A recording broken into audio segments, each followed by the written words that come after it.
Speedway is known as the last great Coliseum. Its high walls and high banks create a loud, one-of-a-kind experience as the Camping World Truck Series goes under the lights tonight. Over the next half hour, we have the latest news, and we'll take you off the beaten path with Joey Coulter for some grassroots racing. Plus, Cup stars can't resist truck action at Bristol. Brad Kay and Rowdy are here. We're glad you are too. Get comfy. The setup starts now.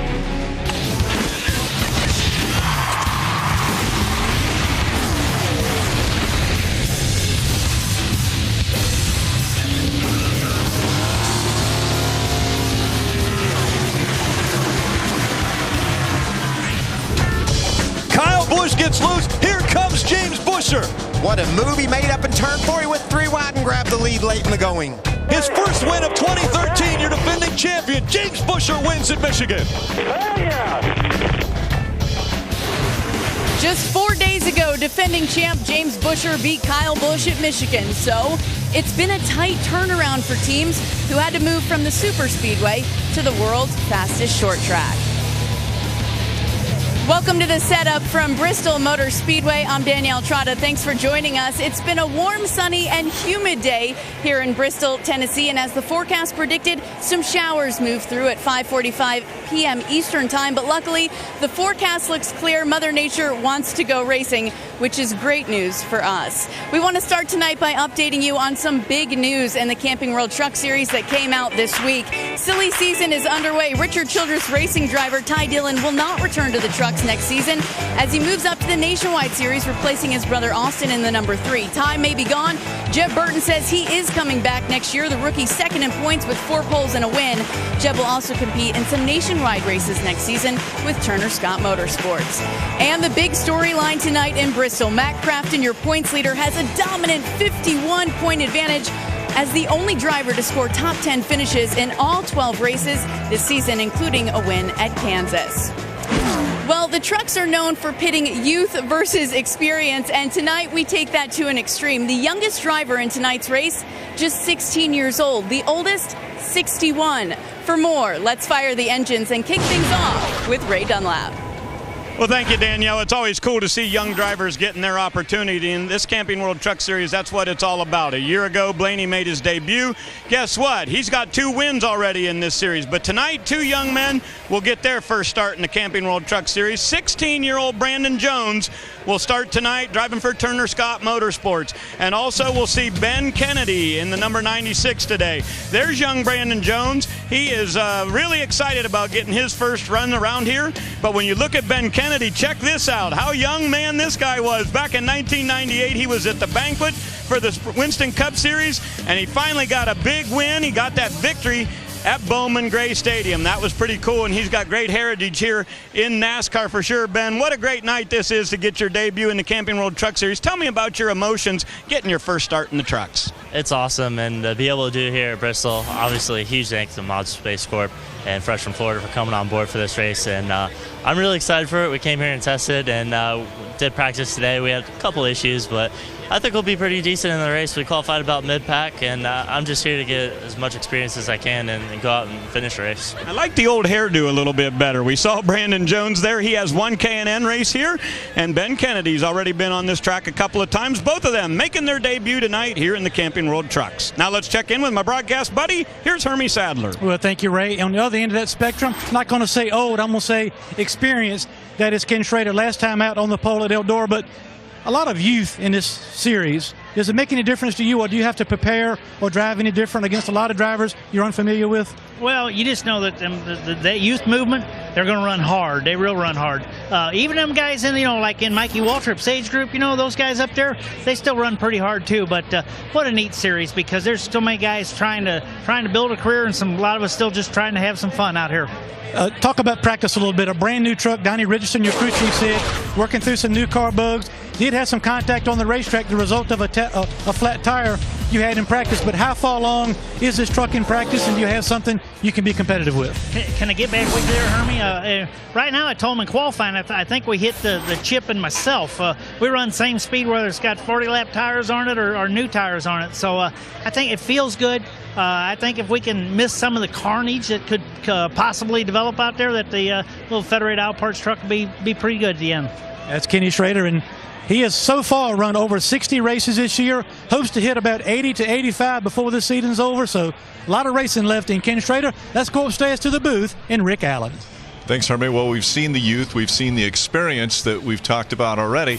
Let's talk about momentum. And how about James Busher getting his first win of 2013? Our defending series champion goes to victory lane at Michigan. Yeah, it's been a pretty tough season for our defending champion. James Busher, 6 finishes outside the top 10 in our first races. Matt Crafton, our point leader, no finishes outside the top 10. So what do you do to fix all that? You just dive into turn 3, never let off, pass 2 guys, including Kyle Busch, and get a victory. You want to turn things around, you drive to victory lane. Not only did he grab the lead, he held off those guys and drove that truck to victory lane.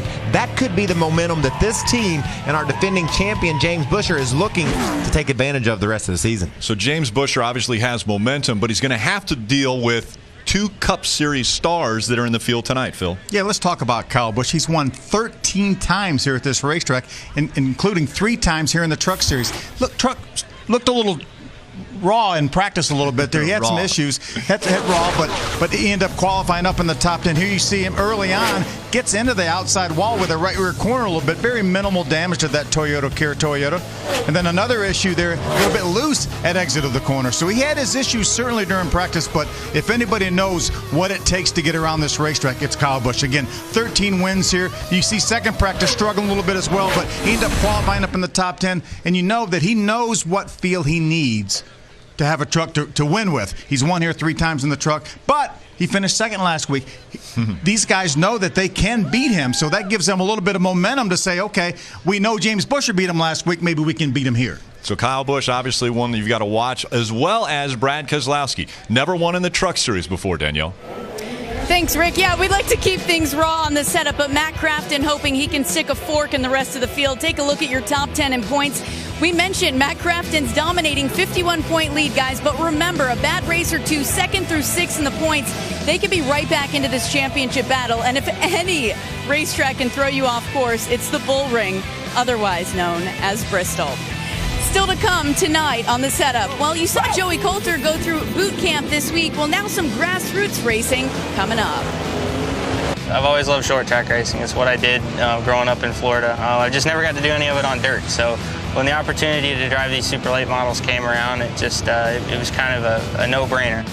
And as we told you, Matt Crafton has that commanding points lead, but do the experts think that lead is insurmountable? Find out next. But you can't tell these truckers nothing. They were digging. A contact. Oh, we got a truck in the wall. And then right behind them, the 33 hard into the wall. It's going to be a green-white checker. It's going to be a big win for Timothy Peters at Bristol, bringing the party to Thunder Valley. Bristol may be one of the toughest tracks on the circuit, and some have had more success than others. Last week's winner, James Busher, looks to steal another victory from Kyle Busch, but Rowdy is one of the best at Bristol. 3 of his 13 wins have come in a truck, which leads the series all time. Kyle, of course, also a truck team owner. We'll see if his driver, Joey Coulter, has gotten any Bristol tips from the boss. Well, Joey Coulter may only have 2 starts here at Bristol in the truck, but he's been racing something since he was a little kid, and that's true of most NASCAR drivers because they're racers. When they're not driving for a living, they're driving for fun. And that was the case last month for Joey when he went to Volunteer Speedway just up the road here in Bristol for a dirt super late model race, and our Kristen Beat tagged along. Take a look.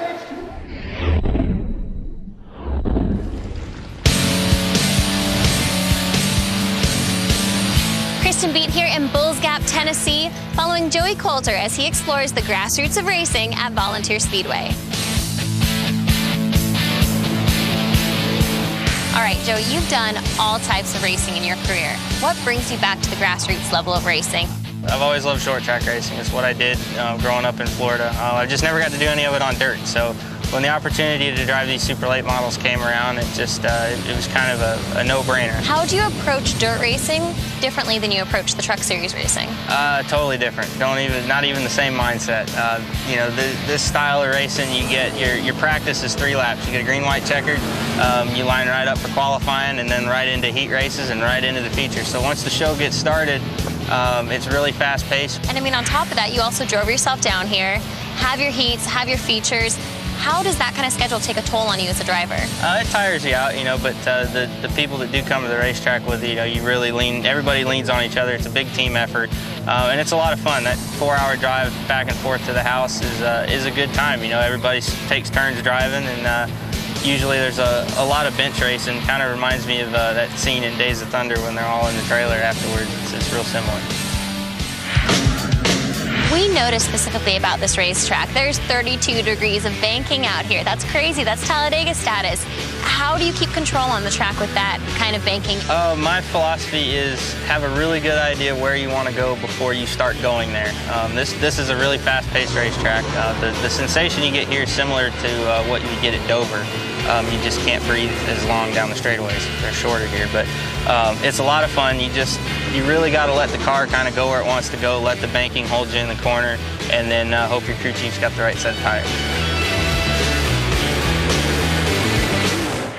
All right, Joey, you just finished running your hot laps. You're able to size everybody up. How do you feel about going into tonight's qualifying? I'm pretty pumped. The car was really good. We were a little bit on the tight side, but the track, we're pretty sure is going to, as it dries out, it's going to free up. So we probably won't make too many changes before qualifying, but this racetrack's awesome. I love it.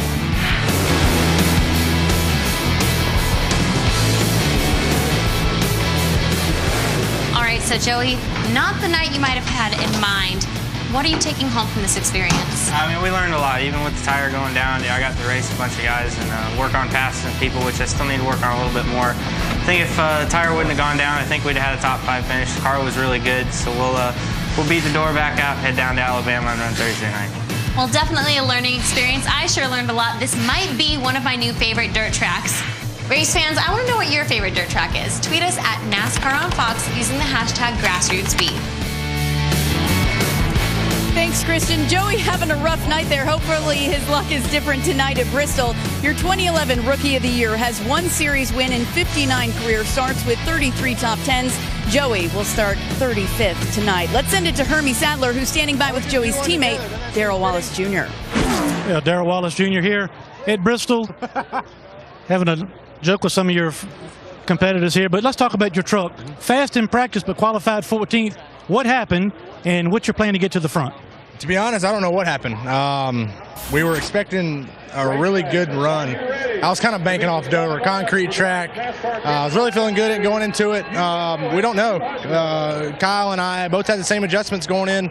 He was wrecking loose and I was plowing tight. So that's just that's Bristol for you, I guess. But we got a really, really fast Liberty Tire Toyota Tundra in race trim, and we're starting on the top, which is a good thing. So I'm excited about our chances if we can get up there, keep our nose clean. We've got a lot of laps. We really need to rebound from our last finish and get us back up there in the points. Talking about that last finish, we got some B-roll of what happened on the racetrack last week at Michigan. Some contact with you and Ryan Blaney. I saw you talking to Ryan early tonight at driver intros, but you guys are competitors and also friends. Where do you guys stand? Have you talked about it, and are you guys, both you guys, ready to move on? Yeah, for sure. You know, me and Ryan grew up racing together, and we're going to have run-ins, and I hate that happened there, having radio problems and him being the one on the inside when I cut down. It's the worst timing ever. And then radio problems can really screw up a weekend, and it pretty much did at Michigan. So hopefully we got everything fixed and having some fun here. Ryan's up front, so hopefully we can get up there and have some fun with him. And Ryan, there you go. And Ryan Blaney is with Ray Dunlap. And he's got a great starting position tonight. You will start second. You had an excellent truck in practice. But Hermie was asking Bubba about that whole how do you balance friendship and race, and you guys are side by side a lot on the track. Yeah, well, you know, you'll have that in racing, you know, with anybody. You know, it's eventually going to happen whether you're best friends with a guy or you don't talk to a guy at all. So, you know, I'd rather have more friends on the racetrack that I can utilize, and maybe you'll run into them every now and then, or then no racetracks and no one will want to work with you. So, you know, like I said, that's an unfortunate deal, but I think we have a really good Cooper Standard Ford F-150 for tonight. Qualified second, so we'll be up front, so hopefully we can keep it up there and have a good turnaround for Michigan last week. Okay, good luck to you. That is Ryan Blaney. And Danielle, he made his debut at this racetrack a year ago. Ryan Blaney already with 2 wins here in the Camping World Truck Series. Ray, thanks so much. Last year, Timothy Peters led this race flag to flag. So who's the favorite tonight? Our analysts tell us who will be world class on the world's fastest half mile.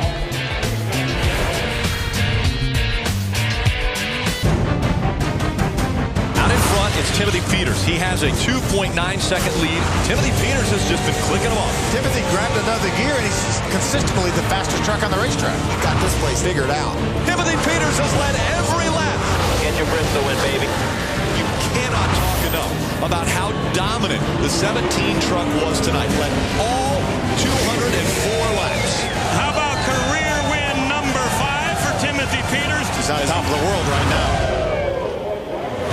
That was the call of this race 1 year ago. Timothy Peters led every single lap en route to the win, which is no easy feat. The last time it happened, 1997 with Ron Hornaday. Ray is standing by with Timothy Peters. Now, Timothy Peters' numbers are so great when it comes to short tracks. 3 wins in the last 2 years. You've led more laps than anybody. You've been great here at Bristol. You dominated last year, and Brantley wants to help me out a little bit. Hey, Brantley, tell me about the plan for tonight, Timothy.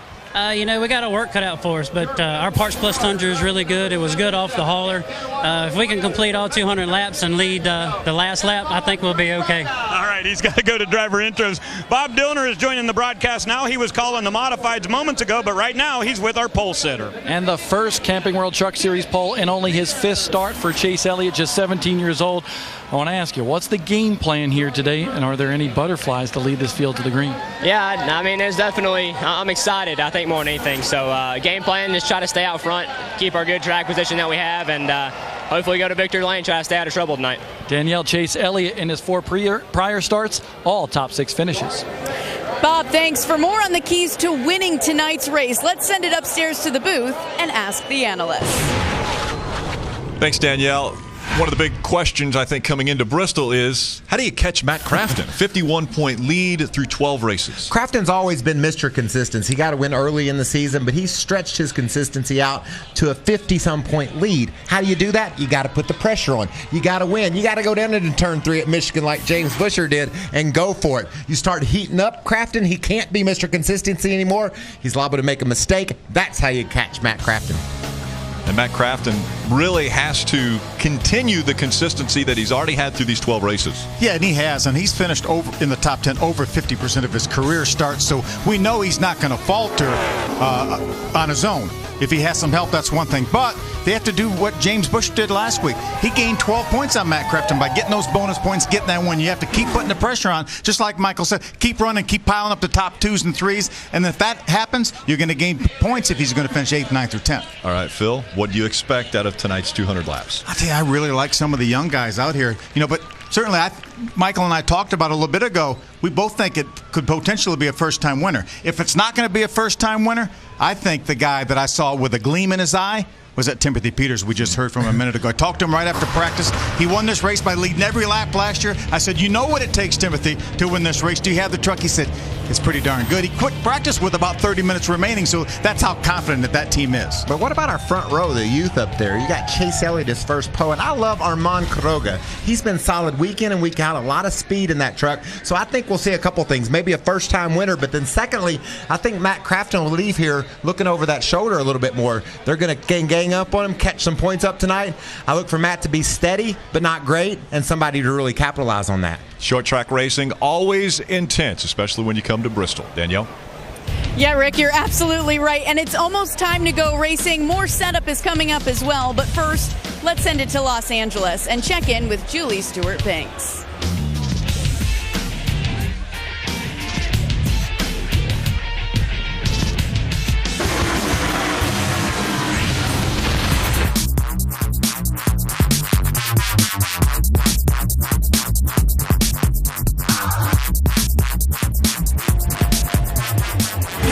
Welcome back to the setup from Bristol Motor Speedway. 12 races down, 10 to go. Here are the 3 hottest drivers so far this season. Matt Crafton's initials should stand for Mr. Consistent. Your points leader has scored top 10s in every race this season. Miguel Paludo is within striking distance, sitting 5th in the points. And the Vegas native, Brendan Gaughan, is a pretty safe bet at Bristol with 3 top 5s and 7 starts. Hermie Sadler is standing by with Jeb Burton. Well, Danielle, Jeb Burton has done a great job of qualifying several poles this year already. Going for another one today, a very interesting qualifying session. And you said you'd have really had them if it had stuck, but it didn't. But you came out relatively unscathed. Yeah, it was actually looking at the replay for the first time. Yeah, it was good till about that point. Got lucky right there, and didn't hit anything. So it was digging before I got to the middle, and it was going to be a heck of a lap if it would have stuck. But these guys have been working their butt off all day, and we'll go get them in a race tonight. Luckily, you didn't have to even put tires on it. No damage, no changes. What's your strategy at this racetrack to get to the front? Just biding our time. Mike Hillman Jr.'s got a good plan for tonight. We're gonna, I've kind of flat spotted a couple of the tires, so it's gonna be a handful at the beginning, but we're just gonna bide our time and be there at the end, the last pit stop, go racing. That's Jeb Burton. He survived qualifying, came back and did a great job of getting that second lap back under his belt, and he'll try to work his way to the front and get victory number 2 here at Bristol. Hermie, thanks so much. We talk about youth versus experience. There are several youngsters under the age of 20 in our race tonight. We mentioned Brandon Jones, just at the age of 16 years old. Most kids are getting their driver's license. He's racing at one of the most famous racetracks in all of motorsports. Chase Elliott, your pole sitter, the youngest pole sitter in NASCAR Camping World Truck Series history at 17 years old. Chase Elliott making his 5th Camping World Truck Series start tonight. Very impressive and one to watch out for. Ryan Blaney and Darrell Wallace Jr., also 2 young guns who have been impressing us thus far this season. Well, tonight is the 16th time the Camping World Truck Series will race at Bristol Motor Speedway, and we're glad that Mother Nature is playing along. The skies are beautiful, and it's a great night to go racing. There's nothing better, really, than summertime midweek racing under the lights at Bristol Motor Speedway. Chase Elliott once again on the pole. Ryan Blaney starting 2nd tonight. Last year's winner, Timothy Peters, will line up 4th in tonight's Camping World Truck Series race. Matt Crafton, your points leader, starting 6th. And how about the Cup Superstars entered? Brad Keselowski starting 7th. Kyle Busch starting 10th. You got to stick around to the finish. The Camping World Truck Series race from Bristol starts now. The metal giants that dare to enter it.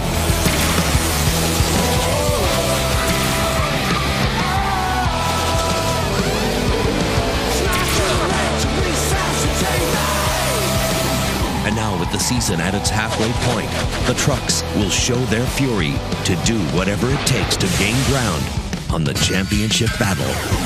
The NASCAR Camping World Truck Series is next.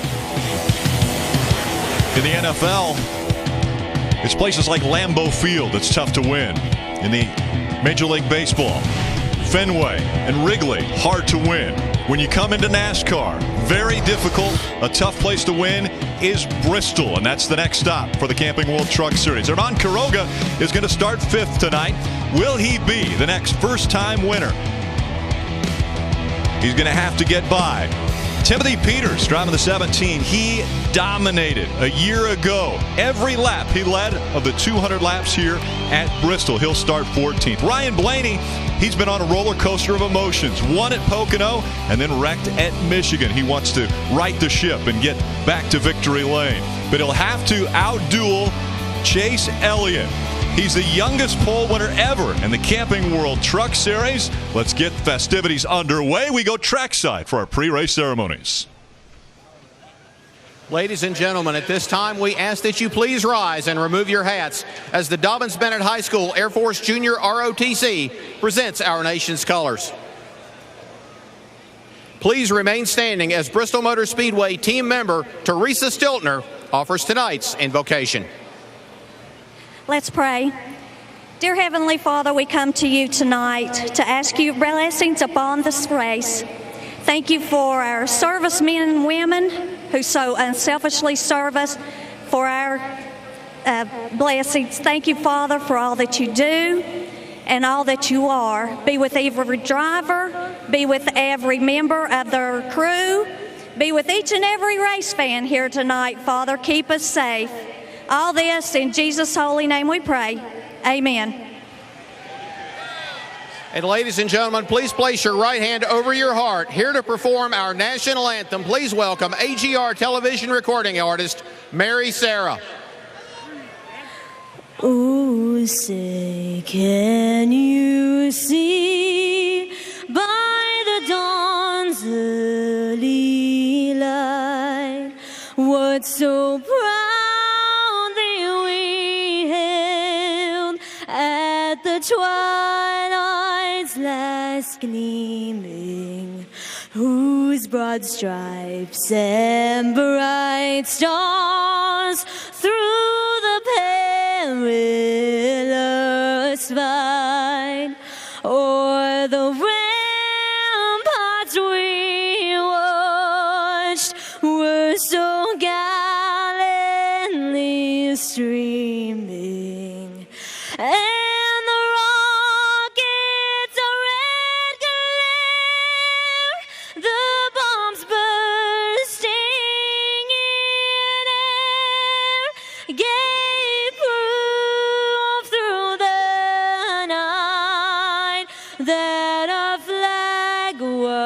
are still there.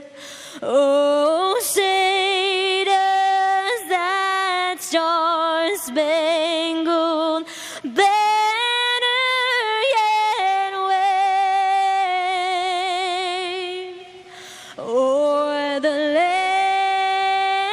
of the free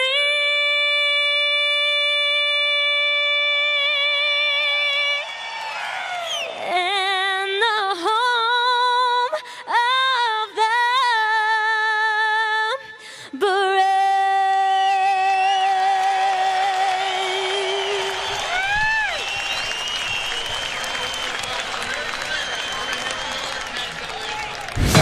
The Camping World Truck Series was born on the short tracks. Under the lights, we go racing from Bristol Motor Speedway. The engines will fire next.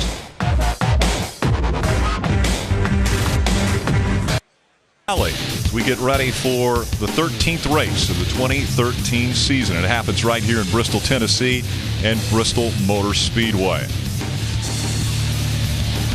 The day started off overcast. Weren't sure if we were going to be able to escape without getting some type of rain, but now the temperatures fall to 68 degrees, not a breath of air in the sky, and just partly cloudy. When you come to Bristol, it used to be that this track was a one-groove track. But then when the progressive banking came in, it became, well, a groovy racetrack. Multiple choices here at Bristol. But it comes down to strategy. How many times will you stop? And what changes will you make to your race truck? Hello, everyone. Once again, it's Rick Allen, Phil Parsons, and Michael Waltrip with you. We talked about multiple lines. Where's the fastest way around Bristol? It's wherever the leader decides to pick, because he can go low if he needs to. He can run the middle. He can run high. But you know, Rick, I got a feeling it's a beautiful night here in Bristol, Tennessee. I think the bump and run is back. We've seen such competitive racing in the Truck Series. If a guy's in that middle groove and you need it, you might have to move him out of the way. Check out this racetrack. It is so wide you can race all over it. When practice began, there was no rubber on the racetrack. And then when it ended, look how wide this place is. And race car drivers love options, and this multiple choice racetracks gives them just that, options. And with those options, you've got to come up with a good strategy, Phil. Yeah, track position is very, very critical this racetrack for the reasons that Michael said. It's a little bit difficult to pass. It's a very narrow racetrack here. But you can see a lot of the guys talk about making one pit stop, but there's danger in that. There's Ty Dillon in the middle of the racetrack, as well as Brad Keselowski on the apron of the racetrack on a green-white checker finish. They both ran out of fuel, and they had plenty of gas in the tank. These banks are so steep, the fuel ran away from the pickup, so it's very, very critical to get enough gas in there and make sure you manage that gas properly. And Timothy Peters managed it perfectly a year ago, led every lap on his way to victory. Now let's get the engines fired. It's time for the command. Ladies and gentlemen, for the words we've all been waiting for, welcome your Grand Marshal, the President of the University of Northwestern Ohio, Dr. Jeff Jarvis. It's Bristol, baby! Drivers, start your engines!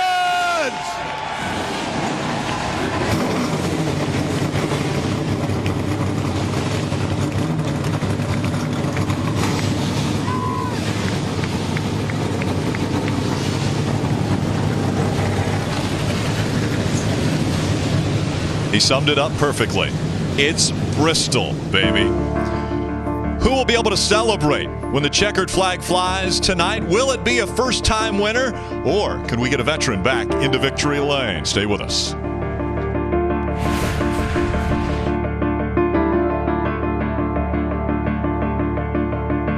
Welcome back to Bristol. As the sun begins to set on this bull ring, the world's fastest half mile, trucks beginning to roll out onto the racetrack as we get ready for 200 laps. How cool is it to come to the world's fastest half mile? You talked about a tough place to win. You get it done here at this place, makes your season. Take a look at our Camping World track description. And it's all about that progressive banking in the corner. 24 degrees down at the bottom, up to 28 degrees at the top. That's why there's multiple grooves here. Our race analysis for 200 laps, just over 106 miles. The purse almost $500,000. See, the pit window's about 150 to 160 laps. 2 years ago, Kevin Harvick won by pitting around lap 50. Last year, Timothy Peters pitted around lap 80. Only one stop for each. The cautions will dictate exactly what you do with your strategy, and it's fun to see how it plays out and what these teams have figured out. A very loud racetrack, and the guys that are covering all the stories on pit road tonight. Let's start with Ray Dunlap. Well, thank you, Rick. You know, already this year we've seen 3 wins for Turner Scott Motorsports. Kyle Larson won, Jeff Burton, and most recently James Busher. Now tonight, Harry Scott and Steve Turner have a really good shot of having one of their trucks in victory lane. Why? Because they've got a 6-pack here tonight. 3 regular Turner Scott trucks. You also see Brandon Jones and Ben Kennedy. And a little asterisk besides Chase Elliott, it's really Bill Elliott Racing, but that truck came out of Turner Motorsports. They've got 6 really quality trucks. They've got 6 really quality drivers. 2 guys making their debut and 1 on the pole. Turner Scott has a 1 in 6 chance of winning tonight's race before we even see the green flag. Hermie? Well, Ray, Brad Keselowski is a Sprint Cup Series champion, won many Nationwide Series races, but never has won in the Camping World Truck Series. And he's trying to do so here tonight. And if he does, he'll join a pretty exclusive list. Only 4 drivers have won in all of NASCAR's top 3 series at this racetrack. Mark Martin, Carl Edwards, Kyle Busch, Kevin Harvick. Brad Keselowski trying to go to victory lane to join that group. Let's go in the backstretch to Bob Dillner. Hermie, Miguel Paludo is one of the hottest drivers on the circuit right now. Top 10 in 5 of the last 6 races, including 2 straight top 5 finishes. That has propelled him to 5th in points. Miguel Paludo had a rough race truck in practice today, but they hit on something in qualifying. He starts 11th in this field. His series debut came here in Bristol, a 9th place run. I asked Miguel right before he got in the truck, what about tonight? He believed that he can have a truck that can finish in the top 5, if not contend for the victory. Thanks, Bob. We're going to ride along with a few different trucks. Take us through them, guys. Yeah, we're also going to ride along with that guy, Brad Keselowski. He's in the draw type Ford. He was 2nd his last time out at Kansas City, looking for that first ever win here in the Truck Series, and he starts from the 7th spot. All of our onboard cameras are bunched toward the front. Matt Crafton, our point leader, is going to start in the 6th position. Tonight is a huge test for this team. He can't consistently walk his way to a championship. He's going to race for it. All top 10s this year. The only guy that's led any laps at this racetrack since 2011 is that guy right there, Timothy Peters. He will start his Parts Plus Toyota from the 4th spot, trying to do it back to back. Ty Dillon rose off from the 3rd spot in his Tracker Boats Bass Pro Chevy. 4th in points. He's won, been 3rd, and had 3 crashes in the last 5 races. Needs to get out of here with a great finish so he can battle for this championship. Lights gleaming off of the trucks as they work their way around this half mile for the final time before the green flag flies. Once again, Chase Elliott became the youngest pole winner in the history of the Camping World Truck Series. Earlier today, grabbing the pole, Ryan Blaney starts on his inside, the 94 on the outside. Chase Elliott, Ryan Blaney on the inside, coming through turn 4. Green flag in the air. We're underway from Bristol.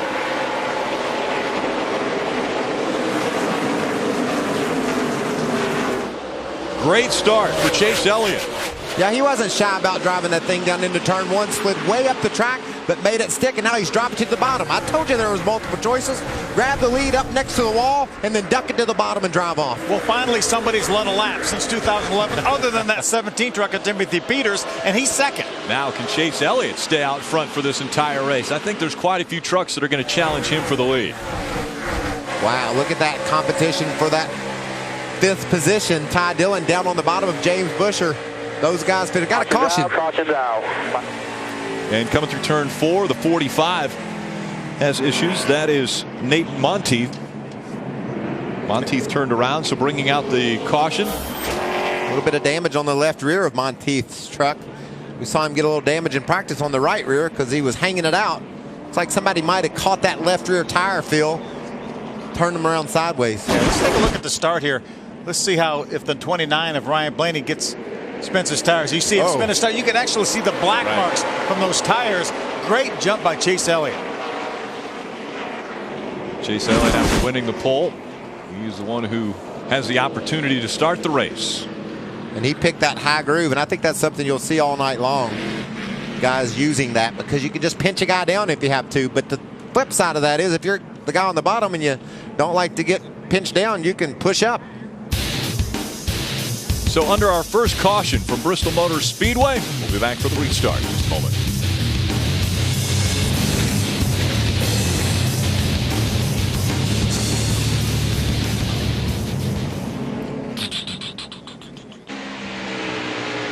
Really? That'd be the third time. Oh, that's pretty good. Yeah, that's pretty That's worth showing there.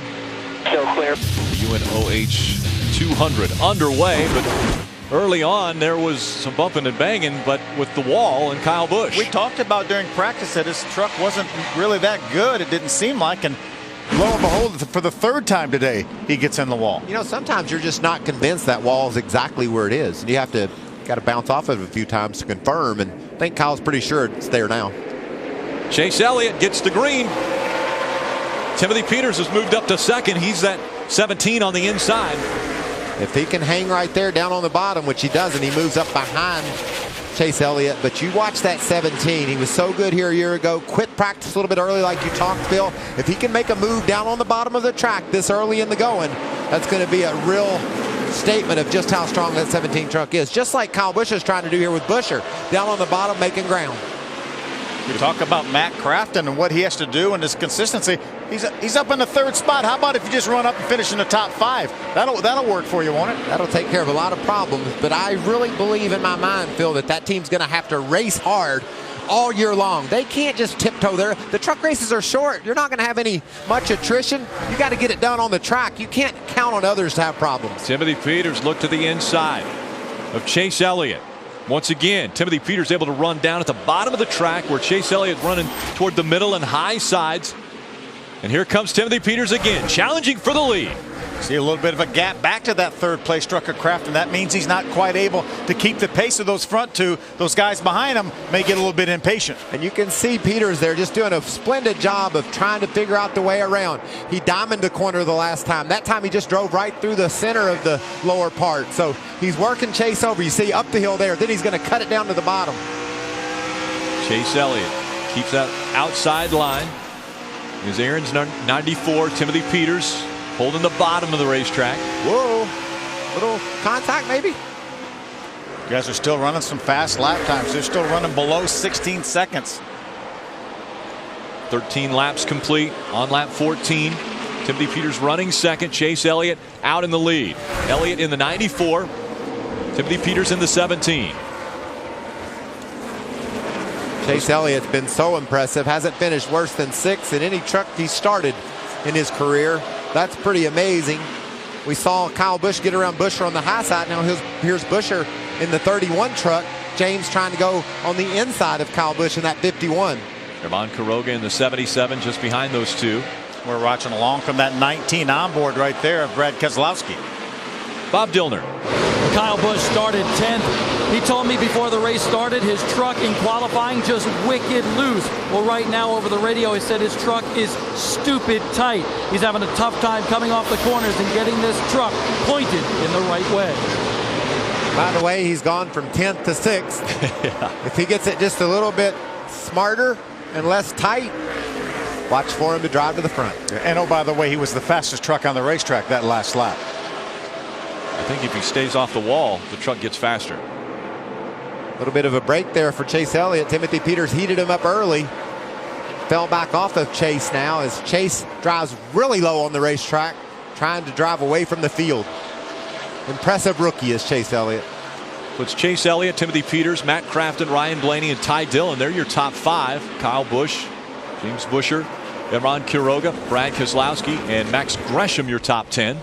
See Matt Crafton right there, that number 88, that bright yellow Toyota has not lost any ground in the last few laps to Timothy Peters. As a matter of fact, he may have gained a little bit and opened up a little bit of a cushion over Ryan Blaney in the 29 truck. Matt Crafton with a 51-point lead in the championship standings. That's over a race that Matt Crafton has on his closest competitor, Jeb Burton. What that means is he could actually not run a race and still have the point lead, but I don't think that's going to happen. How quick did things happen here at Bristol, guys? Chase Elliott the last time by is a half a lap ahead of our 17th place truck. I mean, that's how quickly we're going to start. See, the trucks are spread out all around this track. He is that close to catching some trucks that had aspirations of coming here and winning Bristol. Brendan Newberry had issues in qualifying earlier in the 24 truck, and right now he's the last truck on the lead lap, 32. He's currently running in the 32nd position in that 24, but that's the next truck that Chase Elliott is about to come upon. See Kyle Busch all over the back of that 3 truck of Ty Dillon. That is a battle for the 5th spot. Look how deep he gets down into the corner. He talked about his truck being stupid tight. We saw him hitting the wall on the first lap. Looked like a little bit of damage to that right front fender. We know that aerodynamics is the least important part or piece of the truck here at Bristol, but they're running upwards 140 miles an hour on the straightaway, so you need all the help you can get. Looks like, see that right front tire, the Goodyear's rubbed off of it, and maybe it's been narrowed up a little bit, which won't help. He definitely hit the wall harder than he did either time he hit it in practice. Chase Elliott still in front of the field. Chase Elliott, the only driver in the top 7 that hasn't been to victory lane in the NASCAR Camping World Truck Series. Can he do it tonight? Well, he started off in the right direction. Led every lap, the 26 that have been run here at Bristol. Speedway, Matt Crafton running in the 3rd spot. Kyle Busch has moved up to 4th, and Ryan Blaney holds on to the 5th position. Those two have something in common. Your oldest post sitter in the history of the Truck Series and your youngest racing there. Schrader's going a lap down early in the going. That's the kind of pace that Chase Elliott's setting. Watch Ty Dillon sideways in the center of the corner. Kyle Busch was all over him with the pressure. Dillon went in there and almost spun out. Yeah, he lost about 5 spots there. Bobbled a little bit as we ride along with him. We'll watch the 51 go by. Took a couple laps after that to clean the tires off. There's a lot of debris that collects up out of that black part of the racetrack. Kyle Busch dove into the turn compared to that 88 of Matt Crafton. He's doing it compared to everyone, and he's making it stick too. He dives in on the low lane, drives up beside these guys, and is just doing away with them one at a time. We talked about him struggling in practice. At the start of the race, he hits the wall. He says he has a stupid tight truck, and he is going to the front. Bob Dillner. Well, let's elaborate a little bit further on what Kyle Busch is saying on the radio as Ryan Blaney gets to his inside. He basically says, this truck is terrible. It is way too tight. Yet he keeps on marching through the field up to the 4th spot right now after starting 10th. They are concerned with that right front fender damage on that truck, but it seems to be going okay for Kyle Busch, Hermie. Well, Bob, I'd be willing to bet that Ty Dillon in that 3 truck would like to trade with Kyle Busch and have a stupid tight truck right now. The 3 truck is very, very loose. Even before he got loose actually in front of Kyle Busch and lost all those spots, he started complaining to his crew chief, Marcus Richmond, that he needed some wedge in that truck loose all the way around. So the 3 truck is anxious to get to pit road. Ray? Hermie, Chase Elliott's run 4 races this year in the Camping World Trucks. All of them have been 6th or better for his finishes. The truck that he's driving tonight, chassis 213, went to Rockingham. He placed 5th there, and it went to Dover, and he placed 4th. Right now, he said his entry is absolutely perfect. Just a tiny bit tight in the center, but really, really feeling good as Chase Elliott. He's been at the front of the pack, had pretty much clean track ahead of him. He better keep an eye on that mirror because that 51 truck of Kyle Busch is coming. He hasn't got to 2nd yet, but we did see him get by Matt Crafton to take over the 3rd spot. Yeah, and this could be a show when we get into these more competitive trucks in this lap traffic. We've seen guys put picks on other racers, going high around a lap truck, pinning the other truck behind them. See that wiggle by Kyle off the corner. Another wiggle.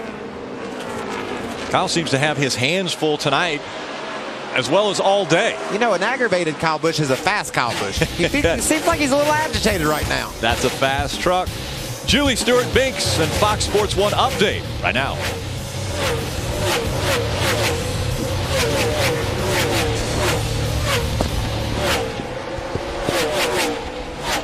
Need a caution. You know it was coming? Yeah. Did you? Well, I knew it was coming, but when he was talking and he was in my ear with 5, I thought this one's going to be tight. Right with you, trying to come outside now. Coming outside. There you go. Look at Kyle. Oh, man, here we go. 17 and 51 on your bumper.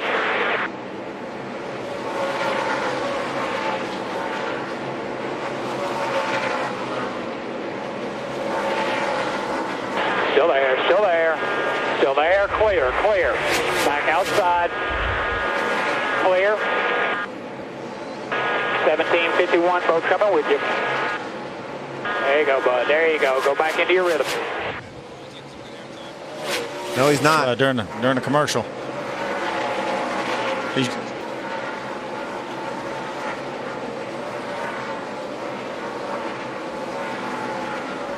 started to take Timothy Peters, but said I took him and got a 6th, I think.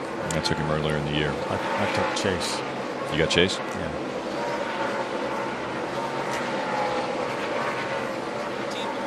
Teen back. Teen. This is good timing, Mark, because they're getting ready to be 3 wide for the lead. Well, welcome back to Thunder Valley. You said that he hadn't caught for second yet, but Kyle Busch has now caught Timothy Peters in lap traffic. They were about 3 wide when they cleared the lap traffic. Chase has been able to drive away. This has been a great battle for the lead, but Phil, look just ahead. There's some competitive trucks that Chase Elliott is going to have to deal with. His lack of experience, he did a great job getting through it so far. Be interesting to see if he can hold off these 2 veterans. How good is Kyle Busch's driving if his truck is not good and he's right now battling for second? Well, Kyle's a perfectionist. He wants that truck's perfect, right? I mean, the thing is plowing. It's horrible for him, but it may be pretty decent for a lot of people. But he knows what perfect is, and that's what he's looking for. He's not there yet, but he's pretty darn competitive. Very strong as he looks to the inside once again to that 17 of Timothy Peters. Kyle Busch in the 51. Look for some picks coming up ahead. Chase Elliott gets tied up behind a couple of trucks, and these veterans can figure out a way around. You talked about perfection, Phil. He is driving the wheels off that truck, too, so he's asking everything out of it, and it's just not quite the way he wants it. We have a pit stop upcoming, and we know how critical pitting is in these short truck races. Who will make the right call on their strategy, and who won't make a mistake on pit road? Remember at Dover, Chase probably had the best truck as we see Kyle Busch take over that second spot momentarily from the 17 of Timothy Peters. He got busted twice for speeding at Dover and still ended up with a top 5 finish. Quite a different perspective for the 17 of Timothy Peters, Bob. Timothy Peters trying to keep Kyle Busch on the inside, and that's because his truck is just way too tight. And Peters trying to repeat a performance from 1 year ago. He won at Iowa and then brought the same truck here to Bristol, won that race. Well, he won Iowa with this truck just like last year, trying to come to Bristol and duplicate that feat. Right now, that truck just way too tight in the center of the corner. And now the 17 and 51 have caught up with Chase Elliott. Elliott in the 94 trying to hold off Timothy Peters. Here he goes to the outside to take the lead away. Timothy Peters will lead that lap. Chase was having trouble trying to lap by Ben Kennedy in the 96. Actually got a little bit loose on exit of the corner. And he stayed down on the bottom and opened up the outside for Timothy Peters. Kyle Busch charged into the turn, trying to go to the outside of that 94 of Chase Elliott. Takes second away now. Here comes the 51 of Kyle Busch, chasing after the 17 of Timothy Peters. That persistent fight that Timothy Peters put up for that second spot got him the lead and got him the opportunity to put his truck out in front again here at Bristol, Tennessee. Great move fighting Kyle Busch off because, like you said, Rick, Kyle is diving deep into the corners. You have to make a decision in a split second whether he's going to let you in the corner or he's going to go for it. And it looks like 3 wide. He's planning on going for it all night. 3 wide at Bristol once again. Now Kyle Busch looking to the outside of the 17 of Timothy Peters, trying to take the lead away. Thought about making it 3 wide to go through the middle for a second. Timothy Peters having trouble as well trying to get by Ben Kennedy. Ben is not doing anything wrong. He's given these guys plenty of room on the bottom, but he's trying to stay on the lead lap. Timothy Peters finally clears him. Put him a lap down. Now 25 trucks on the lead lap. That's how hard they race here at Bristol. Did you see the way that Ben Kennedy was able to hold off our leader Chase Elliott, not go a lap down? Almost held off Timothy Peters from going a lap down. He's running 26. That's how competitive this series is. Chase Elliott able to stay in front of Ryan Blaney, but he's dropped all the way back to 3rd, Ray. He started saying his chassis was going away just a little bit, and these guys have blower fans on each of the 4 tires. So crew chief Lance McGrew told him, turn your right rear blower off. That'll help that right rear tire build a little bit of heat. So Chase Elliott holding on to the 3rd spot, and caution comes out, and just as they're slowing down, the 51 got into the back of the 17. Yeah, Timothy Peters jumped on the brakes, and Kyle Busch actually ran into the back of him, it looked like. Brandon Jones, the 33 truck, the 16-year-old, turns around off of turn 4. Brandon Jones making his first start in the Camping World Truck Series brings out our 2nd caution. Good start. Little over halfway through a fuel run. Everybody comes onto pit road? Absolutely. Every truck's going to come on pit road right now. And more than likely, this will probably be their last pit stop. And And that's why it's got to be done right. It has to be perfection right now, because if you're Timothy Peters and you come in with the lead, you better leave with it. Not only does the crew have to do their job changing the tires, but they also have to make the right adjustment. This is their only chance to work on that baby. Caught a glimpse of Lance McGrew right there. That's Chase Elliott's crew chief. He's the one that has to make the call on what kind of adjustments he's going to do for Chase Elliott and that 94 truck. Timothy Peters back in front at Bristol. Kyle Busch running second. Chase Elliott, Ryan Blaney, Matt Crafton. Here they come onto pit road, led by that 17 of Timothy Peters. Bob. The 51 of Kyle Busch just way too tight with that truck, so they're going to make a major adjustment. He wants to be more stable going into the corner, but he has to be freed up upon exit, so that's what they're going to do with the 51. On the contrary, on the other side of the spectrum is the 17 for Timothy Peters. Such a good race truck here. Timothy Peters will take 4 tires as well. He will make a track bar adjustment on that truck. Herman Quiroga in the 77 really has lost a lot of confidence in his truck, especially on entering into the corner. Way too loose. It'll be 4 tires, Sunoco fuel, and some wedge in the right rear for the 77. Ray. Top of your screen, you see Ryan Blaney. He says it won't cut like I needed to. I have to stay low on the racetrack. So they're going to make air pressure adjustment. It'll be 4 tires and Sunoco fuel. For Matt Crafton, he said, I like my entry, still a little tight in the center. Now you see the 94 of Chase Elliott. He has pit stall number 2, but he hung up a little bit because they decided to shove a rubber into the right rear, and that takes a little bit of time. Well, the 17 comes off of pit road first, followed by the 51 of Kyle Busch. Then Brad Keselowski, big moves on pit road, comes out third in front of his teammate Ryan Blaney.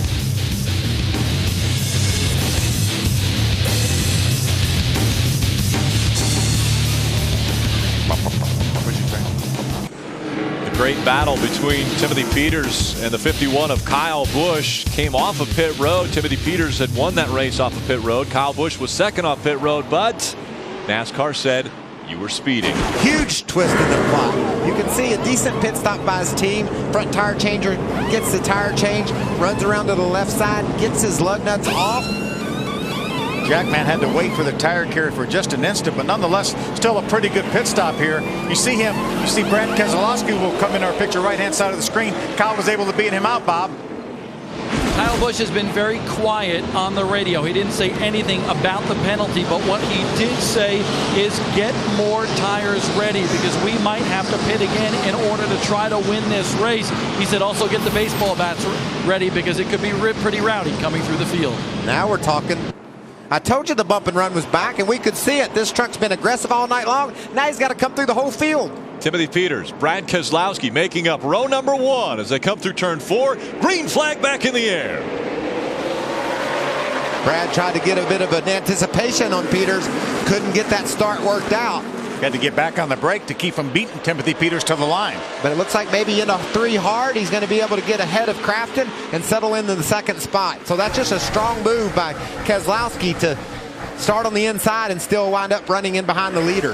Brad Keselowski has won here in the Nationwide Series and the Cup Series, but has never won in the Truck Series, not only here, but ever. How about that move by Ryan Blaney in the 29 blue and white truck for Brad Keselowski to take over that 3rd spot for Matt Crafton in the 88. Just a footnote, on lap 78 when we restarted, Kyle Busch was 34th in line. He's 25th position, but 34th in line. See how this story goes. And that may alter his strategy as we see him lap by Caleb Holman in the 75 truck or pass Caleb Holman in the 75 truck. We talk about this race being one pit stop, maybe not for Kyle Busch anymore because of that penalty. New strategy, as you were talking earlier. New strategy for Kyle Busch. Well, he said it himself. Told his pit crew, get more tires ready. We were probably on a 1-4. Oh, and right into the back of the slower trucks that backed up in front of him. The 7 of John West Townley. Townley around. He spun around last week and come back to finish 7th, and that was running 190 miles an hour. Not so fortunate this week. Yeah, a lot of damage to that 7, the left side of that truck. Yeah, John West was running in the 12th position. See damage to the left front and the left rear. Riding along with Ty Dillon. Whoa, look at all that congestion. Ty Dillon had dropped back outside of the top 10 at the start of this race, running along in the 16th spot. Townley just got high on the outside and smashed into the outside wall. While that was happening, we saw the 51 of Kyle Busch run into the back of another truck. We'll investigate that and tell that story when we come back. Daily from Bristol, Tennessee on a Wednesday night. We've got a angry Kyle Rowdy Busch who's back in the 24th or 5th spot with a damaged truck and a really interesting attitude about everything that's going on around him. Things haven't gone well for Rowdy. Interesting attitude. The 3 of Ty Dillon came to pit road, Hermie. Yeah, Rick came back to pit road. He said he felt like something was getting under the left front tire, maybe a fender brace, so he wanted to be on the safe side. They came in for 4 tires, didn't find anything, sent him back on the racetrack. Also, the 96 of Ben Kennedy took the wave around, got back on the lead lap, came in 4 tires, rubber out of the left rear to try to free that truck up, Rick. 2x2 once again as we're getting ready for the restart. And that attitude includes what he said under the caution. Let's get some more tires. Let's get some hammers. I'm going for it. And he was going for it when a crash happened ahead of him by John West Townley, and he got some damage to the front of his truck. So that's an update on Busch. We see Dillon with some damage to his left front, came in, got some tires. Ben Kennedy takes a wave around, gets a caution. Now he's back on cycle, sitting in the 19th spot. So much goes on so quick here at this racetrack, and we have 1 to go right now. I wonder if Ty Dillon, he talked about maybe something getting under the left front. I wonder if maybe that thing was on the splitter a little bit, Michael. They can certainly adjust that, Phil. You can change the way the front end sits on the ground. Just raise the front jack screws if you have to get the thing off the ground. We've seen guys do that. We saw Johnny Sauter do that a bunch last year. Joe Shear Jr. was his crew chief, and they'd come in and raise both front jack screws. It's been an interesting year for Ty Dillon. I said in the Open, he won 5 races ago. He was 3rd at Michigan last week, but 3 crashes in between. He's been really fast week in and week out, but hasn't been smooth, Bob. 5 series starts for Brad Keselowski in the 19 truck here, running very well. Took 4 tires on that stop, but that truck was very tight before the caution period where they came down pit road. So they took a big swing at it. They believe that he can challenge for the win here. As I said, 5 series starts at Bristol, only 1 top 10 finish rate on that. And Bob, most of the guys that pitted on 73 can go all the way to lap 209. They're certainly keeping their eye on the fact that we could have green-white checkers. We've had 5 of those here at Bristol, so we'll keep that in mind. But so far, fuel looks pretty good. I'm not sure any of the guys on my end of pit road plan to come back at all. They're maybe done pitting for the night. This will be an interesting start, Phil. We saw Keselowski hug that bottom and able to clear Matt Crafton and continue pursuing Timothy Peters. That's a tough job starting down on the inside of that front row. See if he can hang by Peters. Out of 4, green flag back in the air. Timothy Peters on the high side. Brad Keselowski down low. Brad right now just wants to clear that 88 of Matt Crafton, not able to do it off of turn 2. Dives hard into turn 3, gets his way past Crafton. You're right, Phil. That's all he was looking to accomplish there. Now he can set his sights on the lead in Timothy Peters. Ryan Blaney on the bottom of the track, trying to get by that 88 of Matt Crafton as well. Those 2 are battling for the 3rd spot. What about our man Ron Hornaday driving up in the top 5? He talked about how much he loves short track racing, beating and banging. When you think of Ron Hornaday, you think of a Charger, a guy that likes to get with it, and he's getting with it tonight. Ron Hornaday, a 2-time winner. He's driving that green truck number 9. He has last week's winner, James Busher, the 31, right behind him. And now Hornaday looking to the inside of the 88 of Crafton. You don't think people are thinking, oh, Crafton's got a 50-point lead. I believe I can just rough him up a little bit. Are they going to race him that way? Because they're going to make it a rough 10 races if that's indeed the case. I think that's probably exactly what they're thinking. Look at Hornaday. Hornaday able to get by the 88 of Crafton. Hornaday will now set his sights on Ryan Blaney. Talked about Hornaday, a 2-time winner. He led 387 of the 400 laps in those 2 wins. Domination? I would say so. Busher trying to get by that 88 as well now. James Busher in the 31, our most recent winner after coming away from Michigan with the trophy. Ryan Blaney now has been able to get by Matt Crafton as well as the 9 of Ron Hornaday. Ryan up to the 3rd spot, following the footsteps of his teammate. Yeah, his teammate and his boss. And it looks like Ryan might have a better truck than old Brad right now. Ryan's ringing the top of the racetrack. I like that for momentum. Gives you a really good run off the corner. Might even be a little easier on the tires because you're not cranking it down on the bottom so much. So when he's making speed up there, that's a double win. That's a win-win. He is gaining on the 19 of Brad Keselowski as Keselowski has dropped back a bit from the 17 of Timothy Peters. See how smart Brad is, though? He saw his teammate up top. He said, oh, that looks pretty good. Maybe I'll try that myself. And now Ryan Blaney to the bottom of the track, trying to take second away. It's inevitable, boss. I'm coming through.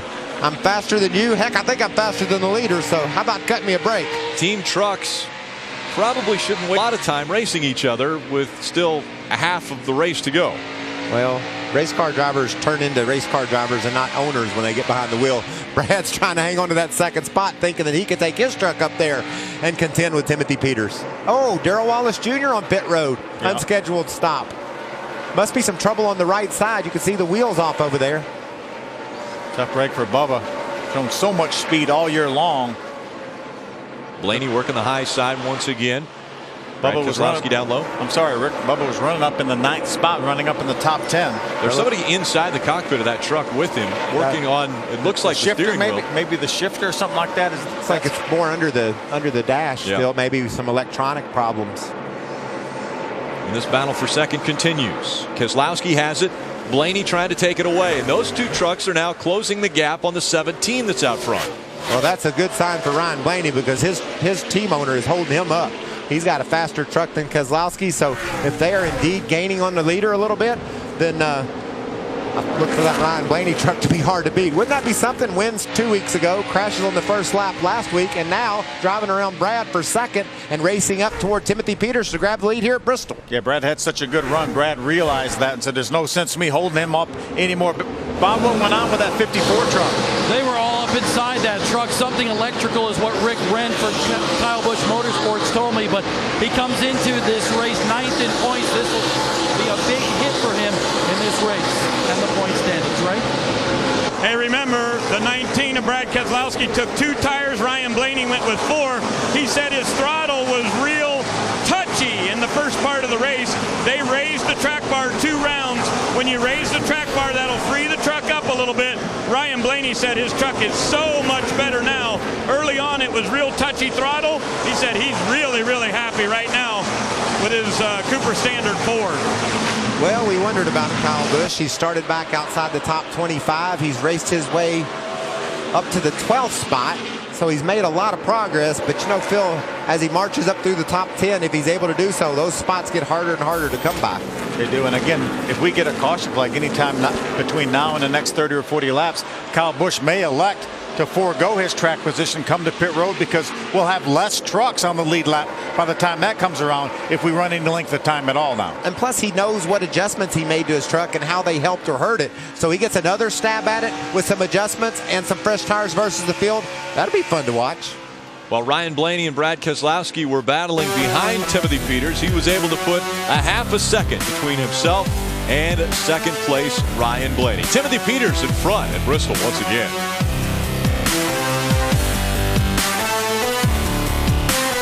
Under 0.4 of a second separate the top 2. Bob Dillner. Crew Chief Butch Hilton for Timothy Peters realizes that 29 truck is coming. So he got on the radio and he told Timothy, listen, last year you were so aggressive here in traffic, and that's where you beat everybody. Let's get back to that aggressive side of driving and try to put some gap between you and that 29. Timothy said, all right. Get aggressive? Okay. Works for me. We're at Bristol? Okay. Chase Elliott on the outside of the 94, and Martin Quiroga in the 77 on the inside. These guys have raced side by side, I believe, since our restart, and that was a long time ago. Yeah, they've been precision driving. Quiroga down on the bottom and had every opportunity to rough Chase up, but he's raced him perfectly clean and just hadn't been able to make the pass yet. Now Chase Elliott in front of that 77, right? Well, guys, he restarted 6th after we went back to green, but his truck has been really, really tight in the center. So Lance McGrew, his crew chief, told him turn some brake fans off, start working with your chassis and try a different line on the racetrack. He's dropped a little closer to the bottom, but he's been really tight in the middle. And guys, that's what we talked about. On a 1 pit stop race, you only get 1 crack at it, so Chase is going to have to live with it right now. I doubt if the caution comes out, we have 20 trucks right now on the lead lap. I don't know that Lance would bring him to pit road and give up that track position. It'll be interesting to see. Right now, there's Kyle Busch. He's in the 11th spot. There's Johnny Sauter and Jeb Burton running 9th and 10th. if the caution does fly, how far back they go before they start pitting. I believe Busch would come to pit road in that 11 spot, and he might bring a lot of people behind him with him. So might be an opportunity if you are in that back half of the top 10 to come along to pit road as well. And it might be a situation for Lance McGrew and Chase Elliott say, hey, we can't win the race like this. We're not racing for points. Why not roll the dice here, put some fresh tires? You never know what may happen. Look at Johnny Sauter looking to the bottom on Burton in that Ford truck. Johnny in the black 98 trying to make some ground to race for the ninth spot. Look at Burton up out of the sideways. Way up out of the groove here at Bristol. Ooh, good job, Jeb, of hanging on to that Ford truck. Running the very high line. And there's a fine line, Rick, in that high line between grip and what feels like gravel. And if you get in that gravel, you'll go sideways, and we saw an example of that right there. Beginning of the show, we discussed Matt Crafton and what he needed to do to continue his domination of the points championship, and running in the 5th spot, very consistent. Matt Crafton has been strong. There's Ben Kennedy again. Ben's doing a great job of racing hard in his first truck race. Not only racing hard, but smart. He's been able to stay on the lead lap. Looks like Timothy Peters has him pinched to the bottom as they race along behind Matt McCall in that 92 truck. Matt's a lap down. Ben's still on the lead lap until that moment right there. Timothy Peters able to go in between Ben Kennedy and Matt McCall to take that position away. And now the 29 of Ryan Blaney trying to figure out the right line to challenge Timothy Peters for the lead. Ryan has certainly moved up the racetrack. He's running right now about as high as anyone on this racetrack. You see top of our screen, you see Brad Keselowski, his teammate, has done that same thing, moved up to the top of the racetrack as well. You don't think Brad learned something from his young teammate, do you? I think so. He certainly liked where Brad certainly liked where Ryan was headed, and that was to the front. And he's adjusted his line, and now he's running up there on that fine line. Already 132 laps complete as they cross the stripe. That's 133. Only 67 laps to go. This one's going quick. Happens in a hurry here at Bristol, doesn't it? About 16 seconds a lap is what they're clicking off now as we see Brad Keselowski working by the slower lap trucks. Brad running in the 3rd spot. Hornaday is 4th. Matt Crafton 5th. It's a heavy traffic for Timothy Peters. He runs up on a side-by-side battle. That's Jeff Agnew, that black number 27, Brian Silas, and the number 99. You know, when you're the leader, it's a bit of a guessing game. You've got to dive down into the corner and wonder which way the lap truck's going to go. They're liable to go high or they might go low. If you guess wrong, you could find yourself in a mess. Ryan Blaney hugging the apron here at Bristol closes the gap on the 17 of Timothy Peters. What about that young man hugging the apron, Rick, in one corner, up against the wall in the next? Blaney holding on to the 2nd spot after starting in the 2nd position. Just so impressive what Timothy Peters is able to do on these short tracks. 3 of the last 8 he's won. 4 of the last 11. And we talked about, ooh, look at the run. Blaney gets there off turn 4. Looks like there was a hiccup there in that 17 truck. It looks like that 29 truck of Ryan Blaney right now is a little bit quicker than that 11 truck of Timothy Peters. He's going for it on the high side. Ryan Blaney working the high line here at Bristol. 17 of Timothy Peters just in front of him. He's going to get on the outside of him right here. And Timothy Peters way up the racetrack. That'll put Ryan Blaney up into the marbles. He gets loose. Is going to lose 2nd. I think he made some contact with that outside wall. Timothy Peters saw that he was going by on the outside, moved up a little bit, took that outside groove away. I think Ryan has a little bit of damage here. Doesn't look like enough contact to hurt anything other than his probably mad. He made a great move to get on the outside of Leader. Leader's prerogative. He just slid up the hill a little bit, but Blaney was on the outside and it put him in a bind. Look at that. Timothy Peters moved him up the racetrack, put him up into the marbles, and Ryan Blaney lost 2nd to his teammate and boss, Brad Keselowski. Watch this move he makes. Great move to get on the outside, but then Peters just heads up the hill. This really didn't lead. There's plenty of room between Timothy's truck and the wall, but that's not where people have been running up there. A lot of loose stuff up there. Ryan got in and slid into the wall. Now he's back on pace, running in the 3rd spot. He's a 2.5 seconds behind Timothy Peters, so lost a little over a 2nd on the track. What about this traffic that Peters is getting ready to catch up with, Phil? That's Brendan Gaughan, finished 5th here a year ago. We know how strong Brendan is, and he's not going to play fun. He's not going to play nice. He's going to try to keep himself on the lead lap. Has Ryan Blaney stayed calm on the radio there, Ray? Not at all, Rick, and he's one of the most passive young men I've ever met. He's always calm, always cool and collective, but he was not very happy with the 17. Came on the radio, made some comments, told him if I get back up there, he's going to pay the price. So he's going to try to methodically work his way. You see him back to the bottom of the racetrack, but he felt like Peters stole the line away from him as they went through the center of the corner. Well, he had his nose up beside Timothy Peters, and then Timothy did move up the racetrack. The leader probably thought he had the right to move around a little bit, but I think Ryan jumped in there and maybe surprised our leader a little bit. And there might be a bullseye on the back of the 17 now if the 29 can get up to him.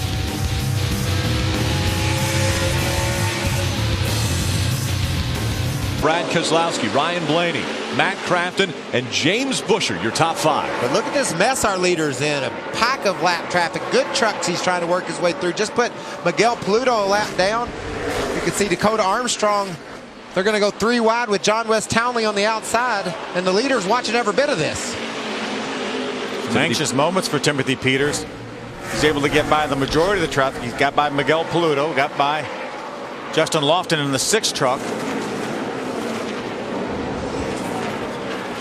Timothy Peters, Brad Keselowski running 1 and 2, Bob. Some anxious moments for Timothy Peters over the course of the last couple laps. Basically, he's got on the radio and said, my truck was tight early, but it's extremely loose right now. Butch Hilton reminded him, do the best you can. You've got a big lead right now. But on the other end of the spectrum, Brad Keselowski so tight, but they are telling him, you guys are running virtually identical times. Take your time. You'll get him. That 17 hit a roadblock, and you have the truck to go and get him and go after this victory. I don't disagree with that. The trucks of Keselowski and Blaney both have been able to keep pace ever since Blaney went up in the loose stuff and got sideways and lost all that ground. They haven't lost much more. Riding along with Brad Keselowski. Saw the gap between he and Timothy Peters. We saw how fast Kyle Busch charged from his 10th starting spot up to the 2nd spot since he's gone to the rear.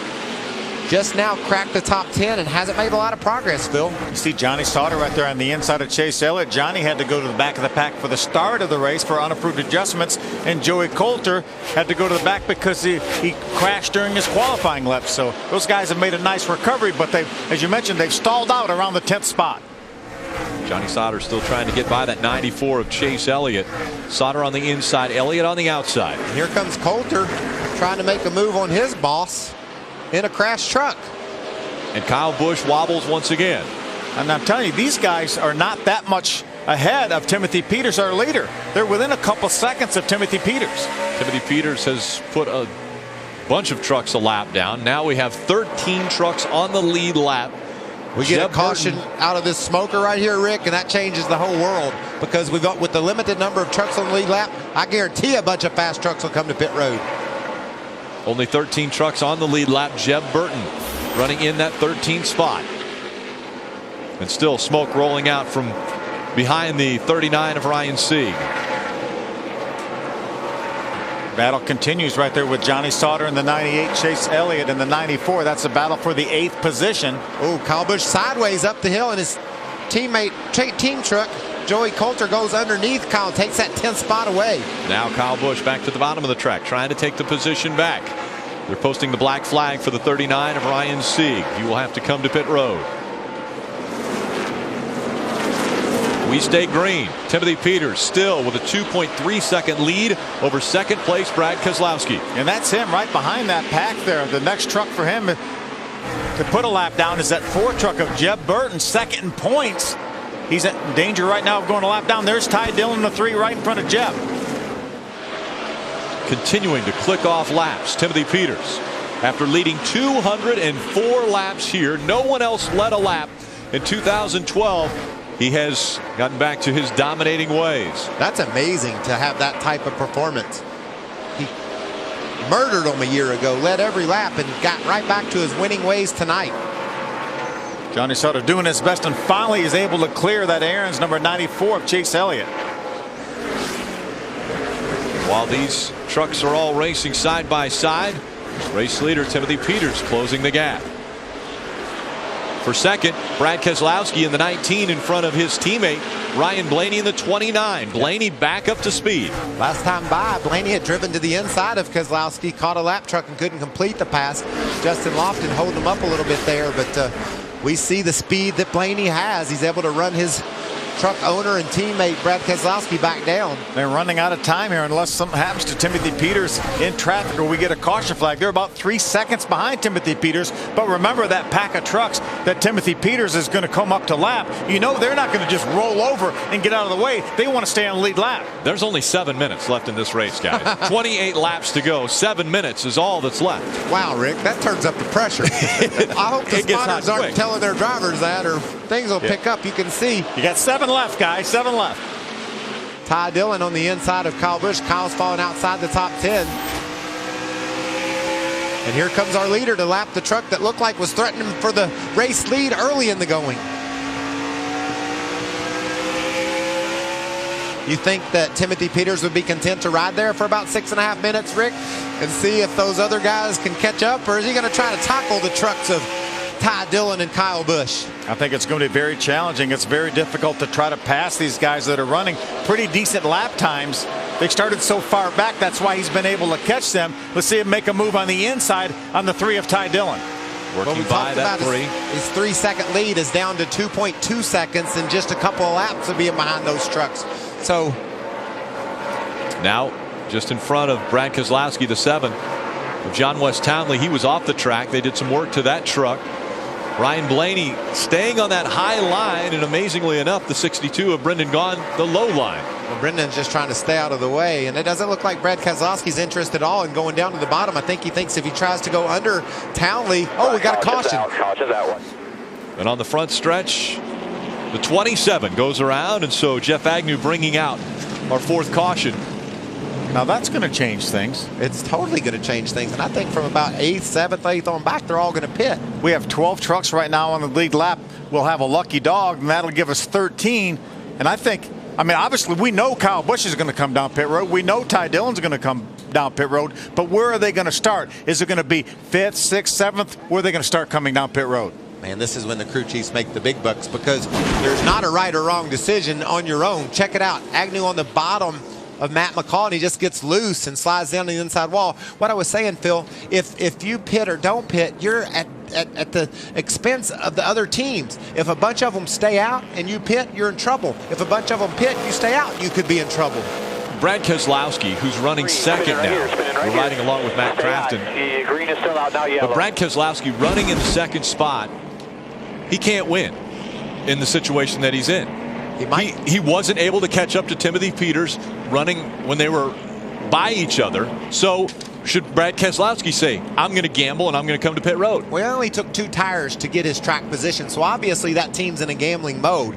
But he can win. He gets the right restart. He jumps ahead of Timothy Peters on the start. He can hold him off. They had balanced out their lap times as they were racing late in that run. So the decision is whether to come or not to come, and it's not only that, it's how soon to come. I think the first 4 or 5 stay out, but 6 on back could be to pit road, and this is going to really change things.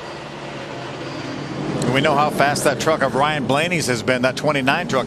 He will be on the inside of the second row if those 3 trucks stay out and don't come down pit road. You can see all the teams are up on pit road with their tires. They're just making sure that every other team knows that they might come to pit road. You're not going to sit there with your arms crossed. Little poker being played here, showing your poker face. This is full blown. We're going to do everything we can to win this race. And when they come off turn 2 next time, the decision to take a left or stay on the racetrack, a left to pit road or stay on the racetrack, could be the decision that wins you the race. That's where it's the tough call for Chad Kendrick, who's Brad Keselowski's crew chief. Butch Hilton won't make it back to the front, so we're going to stay out here. Is that Butch Hilton? Yeah, it sounded like Butch Hilton. Your tires cooled off. Leave all your blowers on. Do the best you can here. It's going to be a little bit before we go. I've heard that voice in my ear before as a crew chief. I like his decision. So we know what the leader's going to do, Timothy Peters. I'm like you, Rick. The gambling mode that Keselowski's team's been in, get those 2 tires. Might he come to pit road? I think he's too far up front. I don't think he could ever get back to second or third, although it depends on how many come on They pit could road. hope that they would bring the rest of them with him. Then he has a good pit stop and gets out there front. But right now, just like Michael said, if Brad comes down pit road and only 3 or 4 trucks behind him come out, then he probably says, I don't know if I'm going to get back to where I was. Yeah. So now strategy comes back into play. And that's what we talked about at the very top of the show. And what do you do if you're Matt Craft and you're trying to win a chip? Throw that into the mix. He's running in the 4th place. He would like to win the race, but he knows he probably doesn't have the truck to win with. If he could have left here with a 4th place finish, it would have been high fives all around. He was in a bit of a bubble. He lost touch with the top 3 trucks and had a little bit of a gap over the 5th place truck. So he was right where he needed to be. And lo and behold, the caution comes out. Caution changes everything. And throw into the mix. Let's hear on it, a Rick. short track. There's always bumping and banging. So the further you are back in the field, the more likely you can get caught up in something. So that also comes into the gamble of coming to pit road. We saw that happen to Kyle Busch. He had a speeding penalty on pit road. John West Townley spins out, and Kyle runs into the truck in front of him. Well, I'm glad we've had 4 or 5 caution laps to talk about this, because I'm a nervous wreck. If we didn't have a chance to figure all this out, it would be hard, and I still don't have it figured out. But what I think is the first 4 back to Matt Craft and stay out. After that, I think it's a toss-up. And pit road still hasn't been open. That's why that decision hasn't been made as of yet.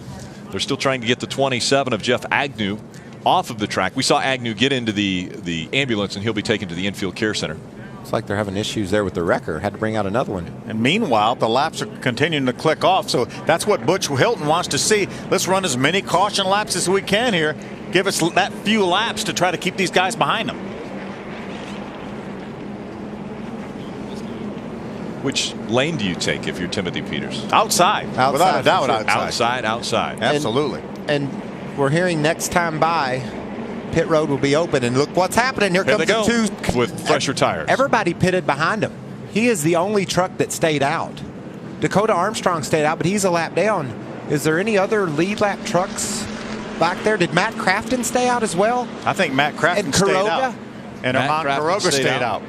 Wow, our point leader stayed out, but those new tires are going to be all over these guys. We have an issue right now. Ryan Blaney came on the racetrack. He's in front of the 88 of Matt Crafton. Ryan made a pit stop. I think his pit stop was so fast that he blended in with the field before he was supposed to. I don't know if he got the go sign to blend in or not, but I think the NASCAR officials are going to have to take a look at that. There's no way that Ryan Blaney in the 29 truck should be able to pit and come out in front of the 88 of Matt Crafton. And the 77 and the 77 of Armand Quiroga. There's only going to be 2 trucks between our leader, our dominant truck of Timothy Peters, and those fresh tires. We saw Brad Keselowski just take lefts, and I think that's exactly what Blaney did too. I think he took right. You can see Blaney leaving the pit. He should be held right there.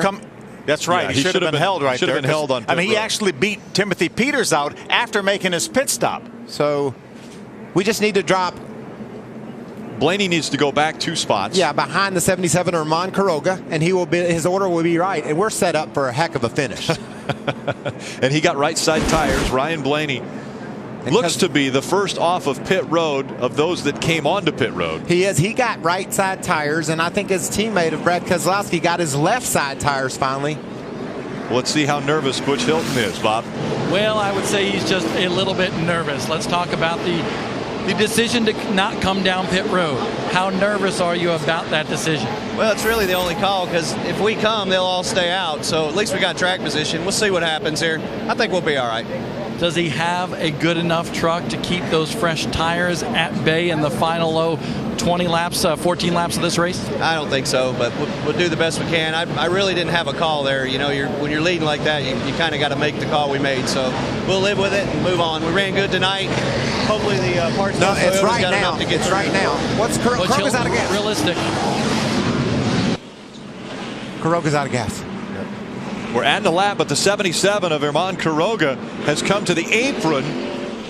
As you mentioned, Michael could have run out of gas. Yeah, remember he pitted on lap 72. He should have plenty of gas in the tank, but he was up on the bank. It runs away from the fuel pump, the fuel pickup, and that's what happened. And that's one less truck of a cushion behind Timothy Peters and Matt Crafton, who start on the front row. Those fresh tires in row 2 on back are going to be all over our leaders. Now, Armand Quiroga doesn't look as though he's going to be able to get into his stall. He's close, so his team is actually going to go push him into his stall. Yeah, I think we'll get green flag because he will be in his pit stall before the field comes back around. But as you mentioned, Michael, we've got the front row on old tires with 115 laps on them. Second row on back, fresher tires. This is good stuff. This is Bristol, baby. They talk about Bristol, baby. You're getting ready to see it. What kind of a restart will the 17 of Timothy Peters get? And the 88 of Matt Crafton. Crafton running for a championship. Timothy Peters trying to dominate once again at Bristol. The field making their way through 3 and 4. Coming out of turn number 4. Green flag back in the air. The 88 stalls. The 19 gets turned. Just as they were coming to the green flag, the 88 stalled. Timothy Peters is slow on the track. The 29 of Ryan Blaney running him away. And the caution now comes out. Timothy Peters all the way back to about 7th or 8th position. Exactly what we saw last year with 2 trucks running out of gas on a green-white checker. It happened to Matt Crafton as well. And that's just the fuel running away from the pickup. The pickup is in the right side of the fuel cell because when you go in the corner, the fuel all goes over that way. When you ride around under caution, the low fuel flows to the left side, starving it for gas for pickup. There's plenty of gas in that 17 truck. I guarantee you, Phil, it just wouldn't go because of the pickup. What a horrible break, though, for Brad Keselowski in the 19 truck. He had nowhere to go. The 88 runs out of fuel, and Brad was right behind him, and he got pushed around from behind. Oh. Riding along with Brad Keselowski. That's the kind of view he had when he tried to come to the green flag. The 88 wouldn't go. Now it's Ryan Blaney in front of the field at Bristol.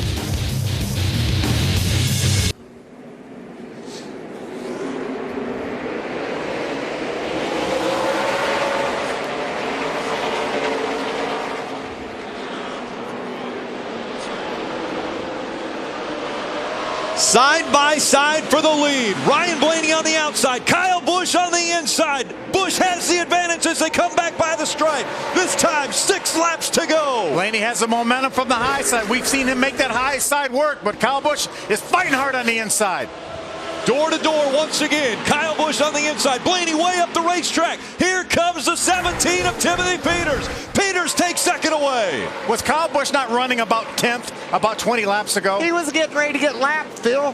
Timothy Peters had caught him to lap him. Now he's going to win the race. Ryan Blaney goes back to the inside, looking to get by the 17 of Timothy Peters. Kyle Busch, this time by 4 laps to go. Remember the issue between the 17 of Peters and the 29 of Blaney.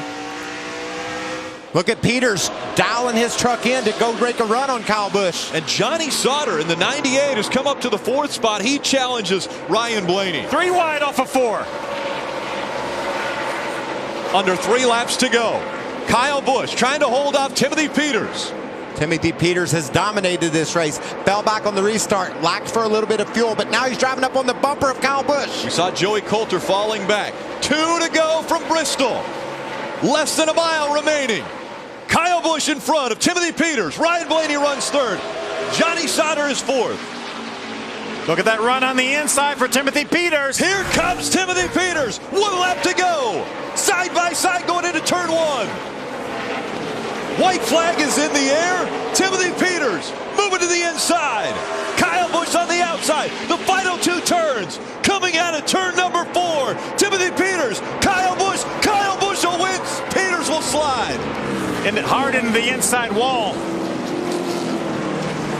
Contact made just as they were crossing the stripe. Kyle Busch wins. Timothy Peters finishes 2nd. Oh, what a night in Bristol. Listen to the crowd.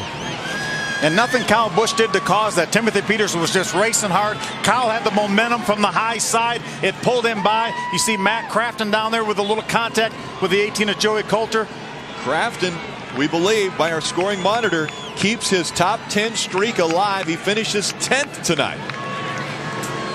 That's amazing that he won that race. Kyle Busch hit the wall on lap 1. He was getting ready to get lapped on lap 180. Was so frustrated with his truck. And now he climbs out of his car or truck and will do his signature. Well, maybe he'll do his signature bow to the crowd. I think he's got to get it in park first. Yeah, gotta put her in. Uh-oh. How about this? A burnout from outside the truck. And no hands, Mom.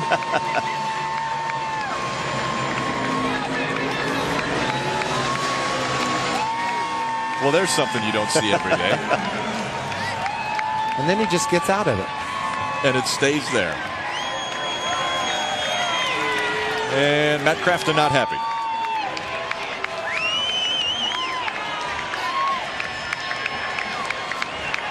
You don't think this is an emotional sport?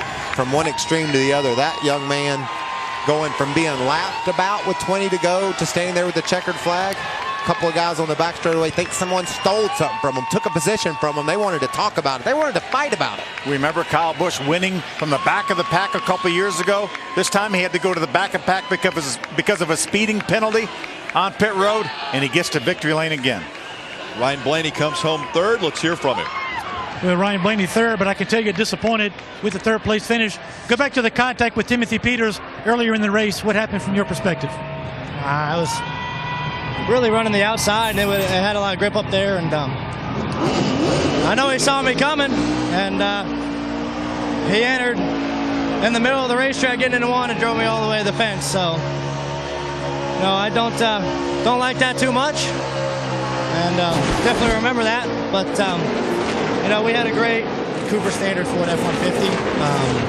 That damage on the right side definitely didn't help us out. They made us a little bit tight, and man, I was just too tight there at the end on 2 tires. We took 2 tires that last stop, and I was just way too tight to hold off Kyle, and just didn't have the grip I need. But really proud of these guys today, and this kind of heals a little bit what happened in Michigan.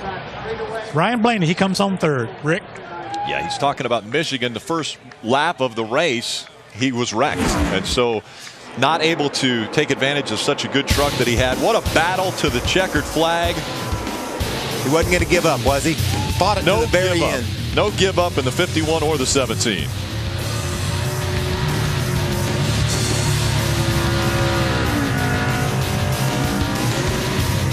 How do you do that? I think you have a parking lot somewhere and you figure it out. He practiced that. Man.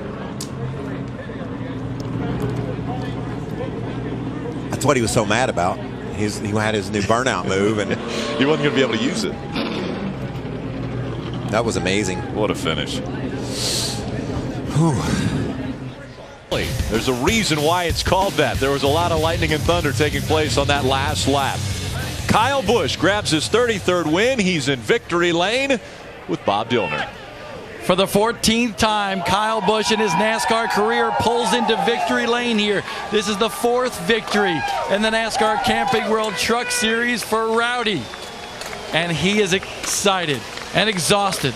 I'll tell you one thing. First of all, you always make it interesting here at the Bristol Motor Speedway. But take me through that final restart and that final lap with that battle with Timothy Peters. Well, I was racing Ryan Blaney first, and I thought I could clear him a lot quicker than that. It took me a few laps, but man, just great racing here at Bristol. It's cool to have 2 lanes that you can do that in, and we didn't have to touch. He just got a little high, but here's the last lap, and coming to the checkered, I knew I had it. I just had the momentum, and Timothy just tried and throw the Hail Mary there, I guess, and wrecked a pretty good race truck. I hate it for him in doing that, but we had a great Toyota Care Tundra today, and messed up a little bit qualifying, and then definitely got behind on pit road there with my penalty, so I hated that I did that to my guys, but just stuck in there and persevered, tried to work through that and get back to the front. But can't say enough about Toyota, Monster Energy, of course, and my pit crew was awesome today there on that final stop, getting us some spots. JGR Engines with Mark Cronquist, Camping World, we appreciate you guys, and the fans that are here too. It's always fun to give them a little razzle, I guess you'd say, before they get to the dazzle on Sunday. A little razzle from Kyle Busch, maybe the dazzle on Sunday, Ray. Well, Johnny Sauter came out with a 4th place finish, and doesn't tell the story for your team. You must have passed everybody in the field at least twice, but a good comeback for your team tonight. Yeah, proud of everybody at ThorSport, all the guys in this Carolina Nut Curb Records Toyota. We Triad Motor ran great. TRD, I want to thank everybody. Just we got the splitter too low there qualifying, and I don't know why. We fired off the first practice, we were decent, and then all of a sudden the splitter started hitting, and we were the same. So we came from the back and had some trouble in the pits, came from the back again, and was really digging there on that long green flag run, and had some more trouble in the pits, and just got a good restart there. So like I said, just proud of the guys. It's this is what we needed. We've had 4 horrible weeks. Not that we weren't running good, we just got wrecked, and unfortunate deals. So to get a top 5, hopefully this turns the corner for these guys, and old truck 23, she did it again for me. Johnny Sauter comes home with the top 5. Rick? Thanks, Irving. Matt Crafton wasn't happy with the way the race ended for him. He had some words with some guys on pit road once he was able to get out of his truck. Want to take a peek into the Ram Guts and Glory final laps, and what a day Kyle Busch has had. But that was lap 1 when he got into the outside wall. Has a speeding penalty on pit road on his pit stop around lap 72. And then the end. All that's well that ends well, and it ended well for Kyle Busch. And what a fight that was between he and Timothy Peters. Timothy gave it his all. I love that. And one of the best burnouts we've seen in quite some time. No hands and out of the truck. Kyle Busch winning at Bristol.